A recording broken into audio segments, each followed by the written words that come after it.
बिस्मिल्लाहिर्रहमानिर्रहीम। बैंक का मुनाफा जिन लोगों का आता है और उस मुनाफे को इनकम टैक्स रिटर्न में किस तरह से शो करना है, इस टॉपिक पे मैं ये वीडियो बना रहा हूँ। और सबसे पहली चीज़ इसमें आपने देखना है कि आपका रिटर्न जो है वो कौन सा आपने फ़ाइल करना है, नॉर्मल रिटर्न फ़ाइल करना है या सैलरी वाला रिटर्न फ़ाइल करना है। अगर तो तनख्वाहदार तबका है तो फिर आप जो है सैलरी वाला रिटर्न ओपन कर लें, जिस तरह मैंने ये आपके सामने सैलरी वाला रिटर्न ओपन किया हुआ है। दोनों किस्म के रिटर्न के अंदर ये वाली ऑप्शन जो है मौजूद होती है, बैंक प्रॉफिट वाली। तो दूसरी चीज़ आपने ये देखनी है कि आपका पूरे टैक्स ईयर में जो प्रॉफिट आया है वो 5 मिलियन से कम है या ज़्यादा है। ठीक है, अगर कम है 5 मिलियन से प्रॉफिट तो फिर मुख्तलिफ एंट्री होनी है। 5 मिलियन कितना होता है? 50 लाख। 50 लाख से कम अगर प्रॉफिट आया है, मैं प्रॉफिट की बात कर रहा हूँ, डिपॉजिट की बात नहीं कर रहा। ठीक है, जो रकम आपने जमा करवाई है उससे उसकी बात नहीं कर रहा, मैं प्रॉफिट की बात कर रहा हूँ। और पूरे टैक्स ईयर का प्रॉफिट जो है उसको टोटल कैलकुलेट आपने करना है कि वो 5 मिलियन से कम है या ज़्यादा है। तो पहले हम जो 5 मिलियन यानी कि 50 लाख से कम जिन लोगों का प्रॉफिट आया उनकी एंट्री सीखेंगे। तो आपने सबसे पहले अदर सोर्सेज में चले जाना है। यहाँ पे रिसिप्ट डिडक्शन का टैब है, इसको ओपन कर लेना है आपने।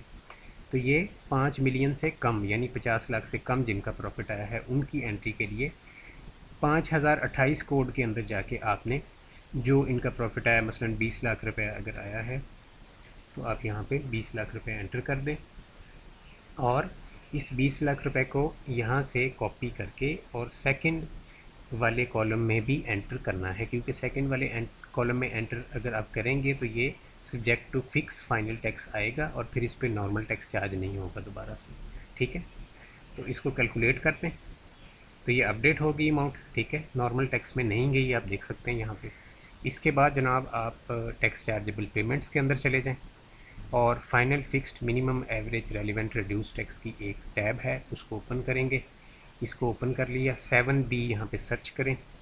ठीक है जी, 7B ये आ गया। If amount under section 7B exceeds 5 million और नीचे वाला ऑप्शन है अमाउंट नॉट एक्सीडिंग 5 मिलियन। नीचे वाला ऑप्शन जो है 56 कोड है इसके लास्ट में, ये ओपन कर लें और इसमें यहाँ से प्लस के निशान से आप जो है अपने बैंक का IBAN नंबर जो है वो सही सही यहाँ पे एंटर करें। ठीक है जी, और नीचे बैंक की डिटेल दें। ठीक है, मसलन कि अकाउंट है या बॉन्ड है या सर्टिफिकेट है, करंट है या सेविंग है, नेम ऑफ इंस्टीट्यूशन। डेफिनेटली यहाँ पे सेविंग ही आएगा क्योंकि सेविंग अकाउंट का ही प्रॉफिट होता है, तो यहाँ पे करंट ना डाला करें काइंडली। ठीक है, तो यहाँ पे कुछ भी आपने जो भी डिटेल्स मांगी हुई हैं वो डाल दी, ये सबमिट कर दिया और यहाँ पे अब एंट्री हो पाएगी। पहले है जी रिसिप्ट स्लैश वैल्यू, इसके अंदर आप डालें जी 20 लाख रुपया आपको प्रॉफिट आया है पूरे टैक्स ईयर में। इसके बाद कैलकुलेट का बटन प्रेस करें तो आपको पता चल जाएगा इस पर कितना टैक्स बनता है। टैक्स सर्टिफिकेट से देख लें और यहाँ पे टैक्स सर्टिफिकेट से देख के अमाउंट एंटर कर दें। यूजुअली सेम ही होती है, बैंक में ऑटोमेटिक सिस्टम होता है, बैंक गलती नहीं करता। ठीक है, बैंक में ऐसा नहीं होता कि बैंक गलती करे। इसको कैलकुलेट का बटन प्रेस करें, ये अमाउंट अपडेट हो जाती है। तो आप कंप्यूटेशन के अंदर चले जाएं और चेक कर लें कि आपने सही एंट्री की है या नहीं सही एंट्री की। तो ये देख लें 20 लाख रुपया जो है वो टोटल अमाउंट आई है इनकम की, और ये fix subject to fix final tax है। ठीक है, नॉर्मल टैक्स में ये नहीं गई। इसके ऊपर टैक्स चार्जेबल 3 लाख रुपए था और ये टैक्स जो है वो 3 लाख फाइनल फिक्स कैटेगरी के अंदर फॉल करता था और ये बैंक ने काट लिया 3 लाख रुपया। और फाइनली एडमिटेड टैक्स नीचे जो है वो ज़ीरो आ रहा है, यानी कोई भी टैक्स आपके ऊपर पेबल नहीं है। 9203 कोड में कोई अमाउंट नहीं आ रही, तो आपने ये एंट्री सही कर ली है। अब हम दूसरी एंट्री करेंगे, उससे पहले मैं ये सारा डाटा जो है इसको रिमूव करूँगा। ठीक है जी, और दूसरी एंट्री करने से पहले आपको बताता चलूँ कि ये जो अब अमाउंट है 20 लाख रुपया आपका जो है ये इनकम आई है और 3 लाख इस पर टैक्स है। इसको अब याद कर लें या यहाँ से कॉपी कर लें, इसको वेल्थ स्टेटमेंट में चले जाएं और वहाँ पे आप रिकॉन्सिलेशन ऑफ नेट एसेट में जाके तो इस अमाउंट को आप जो है यहाँ पे फाइनल फिक्स में 20 लाख रुपए एंटर कर दें। ठीक है जी, और कैलकुलेट का बटन प्रेस कर दें और इसको आप अपने एक्सपेंसेस के अंदर जाके टैक्स वाले में 3 लाख रुपए यहाँ पे 52 वाला 7052 में जाके 3 लाख रुपया क्लेम कर सकते हैं एज एन एक्सपेंसेस। ठीक है, ये इसको करके कैलकुलेट का बटन प्रेस कर दें। अब मैं ये सारा डाटा रिमूव करके दोबारा से आपको 5 मिलियन से ज़्यादा जिन लोगों का साल में प्रॉफिट आ रहा है उसकी एंट्री सिखाऊंगा। जी, तो मैंने डाटा रिमूव कर दिया। अब 5 मिलियन से ज़्यादा जिन लोगों का प्रॉफिट आता है उनके लिए आसान ही है। सबसे पहले वो चले जाएं जनाब अदर सोर्सेज के अंदर।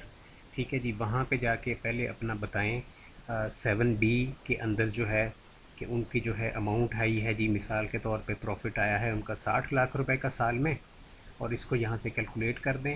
ये सब्जेक्ट टू नॉर्मल टैक्स जाना चाहिए। ठीक है, और इसके बाद जनाब इसकी एंट्री करेंगे हम टैक्स जो कटा है।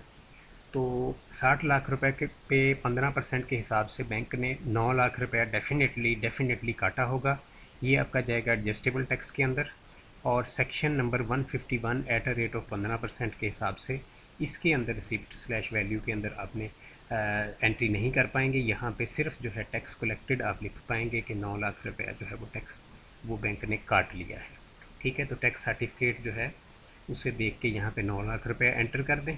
ठीक है जी, अगर बैंक ने 9 लाख ही डेफिनेटली काटा होगा, बैंक से गलती नहीं होती क्योंकि इलेक्ट्रॉनिकली उनका कंप्यूटराइज सिस्टम है तो उसमें मिस्टेक का चांस नहीं होता। ये अपडेट हो गई अमाउंट। इसके बाद आप कंप्यूटेशन में चले जाएं, और कंप्यूटेशन के अंदर हम जाएंगे तो ये कंप्यूटेशन खुल गई। 60 लाख रुपया जो है टोटल अमाउंट थी, सब्जेक्ट टू नॉर्मल टैक्स है। अब हम देखेंगे कि 9 लाख रुपया जो बैंक ने काटा था यहाँ पे आ गया है। टोटल आपके ऊपर टैक्स बनता है 14,65,000, और 9 लाख रुपया जो है वो ऑलरेडी बैंक ने विद हेल्ड कर लिया है, काट लिया है। 5,65,000 रुपया जो है वो अब आपका जो है पेएबल है। इसकी यहाँ से PSID जनरेट करके पे करके, तो उसके बाद PSID को सिस्टम में साथ अटैच करके, पेमेंट जो आपकी CPR होती है उसको साथ अटैच करके, तो उसके बाद जो है आपका रिटर्न फाइल होगा। ठीक है, तो अब यहाँ से अमाउंट्स आगे कैसे शिफ्ट करनी है। ये सब्जेक्ट टू नॉर्मल इनकम है 60 लाख रुपया, और इसके ऊपर टैक्सेस जो हैं वो टोटल कटे हैं, यहाँ से देख लें।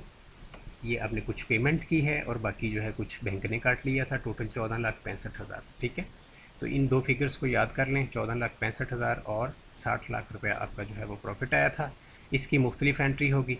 ठीक है जी, रिकॉन्सिलेशन ऑफ नेट एसेट में चले जाएँ, और यहाँ पर आप जो है सब्जेक्ट टू नॉर्मल टैक्स के अंदर ये अमाउंट जो है इसको आप डाल दें। ठीक है जी, 60 लाख रुपया।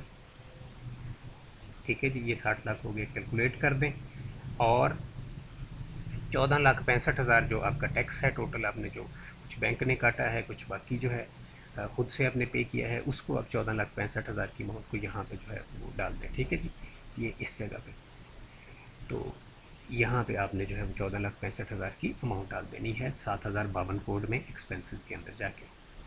तो जितने भी आपके टैक्सेस कटते हैं वो आप पूरे टैक्स ईयर में वो यहाँ पे क्लेम कर सकते हैं उनको एज एन एक्सपेंस, क्योंकि बेसिकली वो आपके पूरे टैक्स ईयर का एक्सपेंस ही होते हैं। बाकी इसमें बहुत से क्वेश्चंस आते रहते हैं, क्वेश्चंस जो हैं वो मैं एड्रेस भी करता हूँ। कुछ जो है क्वेश्चंस आजकल चूँकि टाइम की शॉर्टेज है इस वजह से मैं क्वेश्चंस आपके एड्रेस नहीं कर पा रहा। तो ये दोनों तरीक़ाकार मैंने इस वीडियो में आपको गाइड कर दिया।